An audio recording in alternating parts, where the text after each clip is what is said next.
We'd like to thank Montecito Bank and Trust for their generous support in making Scam Squad possible. I'm Patty Teal. And I'm Deputy District Attorney Vicki Johnson. Scam Squad is up next. Sound off. 1, 2. Sound off. 3, 4. 1, 2, 3, 4. Scam Squad.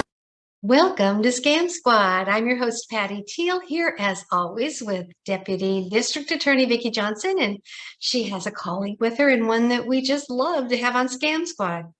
Absolutely, Patty. I'm so happy to have with us today Dayton Aldrich, our resident cybersecurity advisor and victim advocate at the Santa Barbara District Attorney's Office. So Dayton, thank you for being here. Thank you for having me, Vicki and Patty. It's great to be on Scam Squad.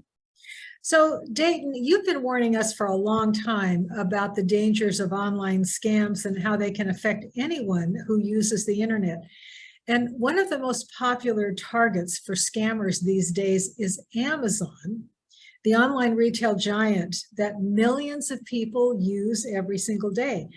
Can you tell us more about one of the most common scams involving Amazon, known as phishing?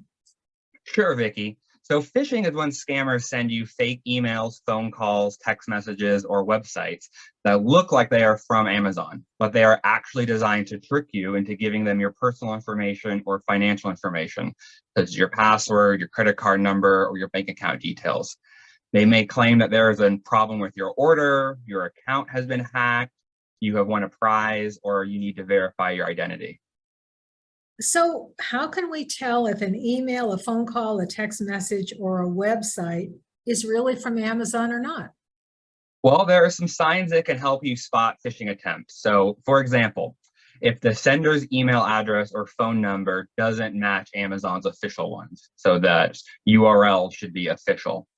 The message contains spelling or grammatical errors or uses an unprofessional tone or format. The message asks you to click on a link or open an attachment that may look like it leads to Amazon website, but it actually takes you to a fake one that may look similar but has a different URL that the scammer has manipulated. And just so all our viewers know, you can always hover over the link in the email or the text message to check where the URL actually goes. And a lot of the times the messages will ask you to provide sensitive information such as your password, credit card number, those type of things. But Amazon will never ask you for this information, not in an email, a phone call, a text message, or website. They're never going to ask you for your bank account details or credit card numbers. And then, of course, as we always talk about, the message creates a false sense of urgency or pressure by saying that you need to act fast or else you'll lose your Amazon account, your order will be canceled, or you won't win that prize. But Dayton, what should we do if we receive a phishing message pretending to be from Amazon? So if you receive any suspicious communication pretending to be from Amazon and you do have an account with them, you should report it in the Contact Us segment of the app or on the official website. And if you don't have an account with them, you can report it at stop-spoofing@amazon.com. You should also delete the message and don't click on any links or opening attachments in it. Now, Dayton, are you already in trouble if you click, even if you don't give any personal information? Could that cause problems? Yeah, so if you've already fallen victim to a phishing scam and you've already clicked on one of these links, you've already given out some sort of information on a fake website, you should take the immediate action to protect yourself. For example, you should change your password on Amazon and any other online accounts that share the same password. You should contact your bank or your credit card company and alert them of the fraudulent activity that you may have fallen victim to a phishing attack. And you may need to cancel your credit cards and request new ones. You should, of course, also monitor your bank statements and your credit reports for any unauthorized charges or new accounts that pop up. But just to be clear, just by clicking, even without putting any information in, that's enough for them to have hacked you? Because clicking on the link could download some sort of malware onto your computer. I see. And you might not even go to the actual site. Just having it on your device, you could be unsafe. Thank you. Yeah. So Dayton, a while ago, you warned us about AI, artificial intelligence, and the dangers if these technologies get into the hands of scammers. I understand that that has actually happened. What can you tell us about this? Well, Vicki, one of the most alarming developments in the world of online scams is the use of AI voice cloning technology. So this is when scammers use software to create a synthetic copy of someone's voice based on a short audio sample. They can use this voice clone to impersonate that person and trick their victims into giving them money or information. That sounds absolutely terrifying. How does this work? So basically, scammers can find audio clips of people's voices online, such as on social media platforms, podcasts, videos, or by telemarketer phone calls where you engage with them and they record your voice. They can then upload these clips onto websites that offer voice cloning services, some of which are free or extremely cheap. And these websites use AI algorithms, artificial intelligence, to analyze the voice and generate a synthetic version that sounds very similar, if not identical. And the scammers can then type in whatever text they want to make that voice say. That's amazing. Can you give us some examples of how scammers have used this technology already? Sure, there have been several cases reported so far where scammers have used voice cloning to impersonate CEOs, executive lawyers, or relatives. For example, in 2019, scammers in Germany cloned a CEO to transfer $250,000 to a Hungarian supplier.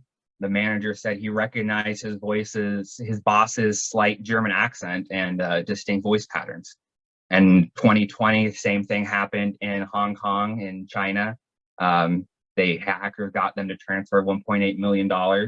And the victim said, again, he trusted the caller because it sounded just like his bank manager that he'd worked with for years. And then more on the home front and how this affects us is in 2021 was the first time we started getting reports that scammers use clones of voices of grandchildren to call their grandparents and ask them for money for various emergencies like the car accidents, medical bills, legal fees, the various, grandparent scams we've discussed in the past. Some of these scams involve multiple callers and pretending to be lawyers or police officers, all by fake voices. And we have at least 8 victims already that are all seniors that have lost a combined about $250,000 to these kind of scams. And it's only going to get worse. Well, that's horrifying. And how can this impact our senior citizens? Well, senior citizens are especially vulnerable to these type of scams for several reasons. One is that they may not be aware of the existence or capabilities of voice cloning technology or artificial intelligence, period. Another is they may have some sort of hearing difficulty or cognitive impairments that make it really hard for them to detect the subtle differences between real and fake voices. And a third is the one we always fall back on is that seniors can often sometimes be lonely and be more willing to trust people, especially if they sound familiar and it sounds like you're talking to a real human. Well, that's very sad. So, Dayton, what tips do you have for our listeners to spot and avoid these scams? Well, there are some great things you can do to protect yourself and your loved ones from these scams. For example, always be skeptical of unexpected calls asking you for money or for information, especially if they create a sense of urgency or pressure. Okay. You should always verify the identity of the caller by asking them questions that only they would know. And with the caveat, with nothing that would be available on social media or anywhere publicly online available. And then always call them back at a pre-existing legitimate phone number that you have for them. Don't rely on the caller ID or the email address as who's it's actually coming from, because we know that scammers can spoof caller IDs. And they can easily be fake. So again, don't pay for anything with gift cards, wire transfers, cryptocurrency, as these are the scammers, tool of choice, and they can be hard to trace and impossible to recover. And then always report any suspicious calls to the authorities and warn your family and friends. Thank you so much, Dayton, for sharing this very valuable information with us. And now, Dayton, I think you have something else to share. Yes, Vicki, I thought this would be fun, just to sort of reveal the power of artificial intelligence and where this is going and going to take our society. I want to reveal to the callers, and even Patty didn't know this. Earlier today, Vicki gave me a few questions that she wanted to talk on the radio show about, 6 questions. I took those 6 questions, I loaded them into an AI language model bot, and within 20 seconds, it produced this entire radio show back and forth script that Vicki and I have been going over today. In 20 seconds, it spat it out. So that's, obviously a good, amazing, wonderful use of this technology, that it can allow us to do stuff like that. But also, of course, you could very easily apply this to bad actors, and we'll only see where it goes. And Patty, I have to tell you that the script encompassed everything that Dayton and I wanted to talk about. So that everything that was said is completely accurate, and I have documents that contain this kind of information.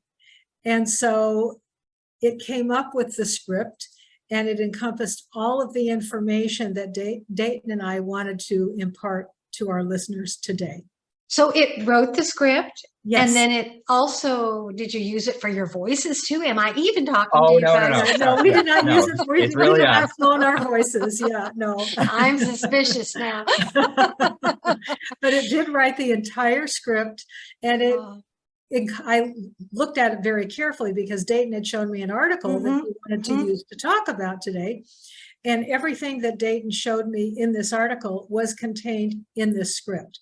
It is a whole new world. And I do remember, ex-FBI agent Debbie Deem, who we've had as a guest and that you know very well. She said she feels like this is the biggest risk to our safety in general. And I can see why, because even though we're hearing this warning, it's so hard not to believe your own ears when you hear somebody, especially that's a loved one, and it's them. That's just something that I think we're going to have to repeat often so that people get this message, and tell your friends and loved ones that you can't trust your own ears anymore. I got a notice today online from, I think it was Department of Justice, about an example of this exact same thing that we're talking about. A woman in Arizona, a mom in Arizona, got a very, very scary phone call from who she thought was her daughter, saying, Mommy, help me. I made a huge mistake. She swears it was her daughter. And the scam was that they were pretending that her daughter had been kidnapped. But she said the scammers used AI to clone her daughter's voice and then demanded $1 million in ransom. And she said, I never doubted for 1 second it was her. She said, that was the freaky part that just got to me to my core. It was absolutely bone chilling because not only was it her daughter's voice, it was her daughter's inflection, and her daughter was crying on the phone. And she said it even sounded like the way her daughter cried. Right. And there was a quote here from a professor at University of Arizona that is an expert in AI. And he said there are now ways that you can clone somebody's voice with just 3 seconds worth of dialogue from that person. Goodness. 3 seconds. And the mother in this case said that during the entire call, she was absolutely convinced her daughter was in peril.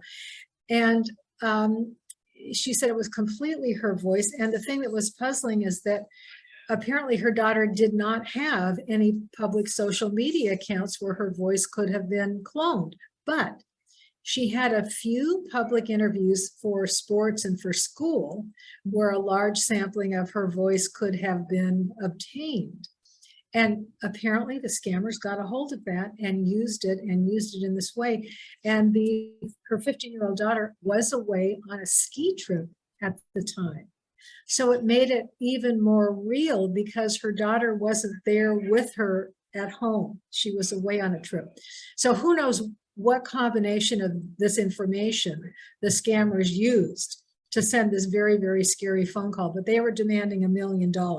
Wow. They were thinking they were going to get a big payday out of this. So as you say, it's scary because you can't believe your own ears anymore. Can't believe your own ears. Dayton, do you think that they're working on ways that they'll be able to detect when a voice is being cloned? Well, I don't know. I think that's troubling. I know a lot of the people in high up in the tech realm have people like Elon Musk have, wrote letters to Congress saying you need to pass laws and put a brakes on this because it is going much faster than we intended or we can really, really control. Everyone, if they're interested, there was a great 60-minute segment that's on YouTube that was put up, I believe, yesterday. They interview Sanjay Patel, the CEO of Google, and they flat out ask him, where do you think this is going? Do you think this is going to be good or bad for humanity? And he says he doesn't know. Right. And he doesn't know really what they could do to pull it back now that it's really been released. The other crazy thing to consider is all of these language models and these bots, like the thing that generated the script for this show, these aren't even connected to the internet yet. Oh my gosh. This is just based off of what's already in a database, information that it's read. So once this actually gets plugged into the internet, it's going to be a whole new world. A whole new world, because I can imagine it replacing writers, and kids could use it with their essays, and it could just go everywhere. And how is it detected? How is it? It's going to be really hard. Scammers will definitely use it. I think Congress will probably have to put some sort of legislation in place for things that are going to be publicly digested. There'll have to be some sort of a warning. This is generated by AI. Coincidentally, in response to Biden's announcement to run again, that was put out today, someone already released a video. In the video, it does say in big block letters on the top, this video was produced by AI. So it's wow. saying that. But it lays out kind of a dystopian future of all these things that could happen, politicians, people saying different things. It's all fake. It's all it's all virtual, isn't it? It's all virtual. And in that instance, that political action committee did, take the high road and put a big label on their warning saying this is all generated by AI. None of this is real. But right now, there's no laws in place saying anyone has to do that. I've even noticed them looking for people in the job market who are skilled with AI, it's another skill set. So it's really going places. I don't know where all it's going, but it's going to be changing the world. That's for sure. Yeah. Well, the FBI experts that were involved in this fake kidnapping place had a couple of things to say. They said that they warned that fraudsters often find their targets on social media. So if you have your information public, you're allowing yourself to be scammed by people like this. And he also said they're going to be looking for public profiles that have as much information as possible on you. And when they get a hold of that, they're going to dig into you. So they suggest looking for red flags, such as if the scammer's calling from an unfamiliar area code or using an international number. That's one red flag that you could be aware of. But you have to just be very careful. And you have to be careful if your voice is out there anyway. Well, and our voices are all out there. And I just thought that same thing myself. Our voices are out there today. Right. I don't mind if they use it for a funny spoof, but please don't use it for anything illegal or horrible. Exactly. Yes. Exactly. Yeah. Oh my gosh. Well, this has been very enlightening and a lot of food for thought. Absolutely. Thank you, Dayton. Thank you for putting this together. Yes. Yeah. Thank you very much. It was very interesting. Vicki, would you share your fraud hotline before we go today? Yes, absolutely. So it's area code 805-568-2442. And I'll say that again, 805-568-2442. Vicki, I didn't ask you, do you have any good news? Well, I do have a little bit of good news. Let's see what this headline is, just hot off the presses. This was a New Jersey man who was convicted of conspiring to commit wire fraud in connection with online romance scams. And apparently he and his co-conspirator created fraudulent profiles online on a dating site. And he pretended to have a big company that he owned. So this is another hook. he pretended to be the owner of a company that had been awarded a multi-million-dollar oil contract. And so once he established a romantic connection with various victims that he found online, he talked about this big company and the opportunities and so forth, and he solicited loans from victims, claiming that he could not access his accounts in the United States because a foreign government had frozen his assets. So he managed to garner hundreds of thousands of dollars from these victims, but thankfully they were caught and convicted, so they are out of business. Oh, good news. So sometimes they do get caught. Thank you so much. Yeah. All right. Thank you, Dayton. Thank you, Vicki. It was Yes. a very interesting episode. Bye-bye. Thanks, Patty. Bye-bye.